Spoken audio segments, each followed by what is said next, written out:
Presiden Joko Widodo mengaku prihatin dengan banyaknya pejabat yang ditangkap dan dipenjarakan karena melakukan tindak pidana korupsi. Untuk itu menurut Presiden perlu ada evaluasi total terkait upaya pemberantasan korupsi di Indonesia. Informasinya kami turunkan dalam laporan khusus bersama dengan Khairul Umam.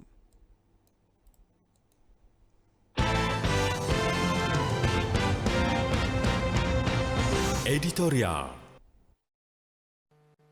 Yang terakhir mengenai penguatan regulasi di level undang-undang ini juga diperlukan.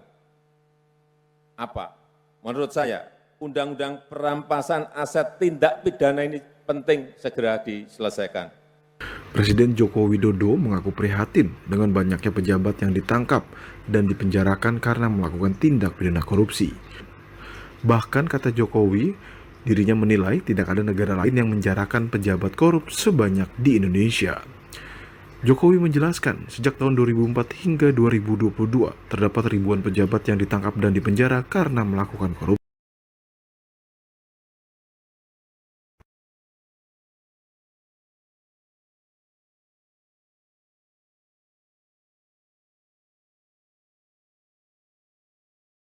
Bupati atau wali kota. Selain itu, 31 hakim termasuk hakim konstitusi, 8 komisioner dan juga 415 pihak swasta dan 363 birokrat. Meski sudah banyak pejabat yang dipenjara, Jokowi menyatakan korupsi masih terus terjadi dan untuk itu, menurut Jokowi perlu ada evaluasi total terkait upaya pemberantasan korupsi di Indonesia. Banyak sekali. Sekali lagi, carikan negara lain yang memenjarakan pejabatnya sebanyak di Indonesia. Dengan begitu banyaknya orang pejabat yang sudah dipenjarakan, apakah korupsi bisa berhenti? Berkurang.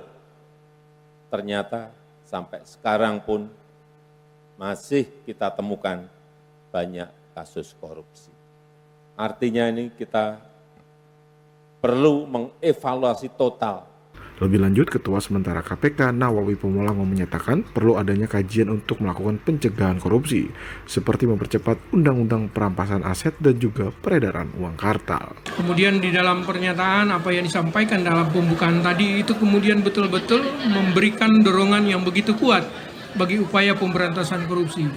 Secara terbuka beliau menyampaikan bahwa keinginan daripada pemerintah untuk segera dilakukan kajian terhadap bahasan rancangan undang-undang perampasan aset, ya. Ini sangat diperlukan, begitu juga dengan pembatasan uang cartal. Ini dua instrumen aturan yang memang dibutuhkan dalam kaitannya dengan isu pemberantasan korupsi.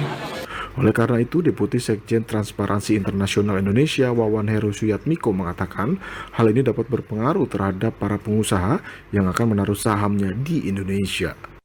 Dari 8 ya, indeks pendukung CPI kita yang paling merosot drastis itu ada di political reservice.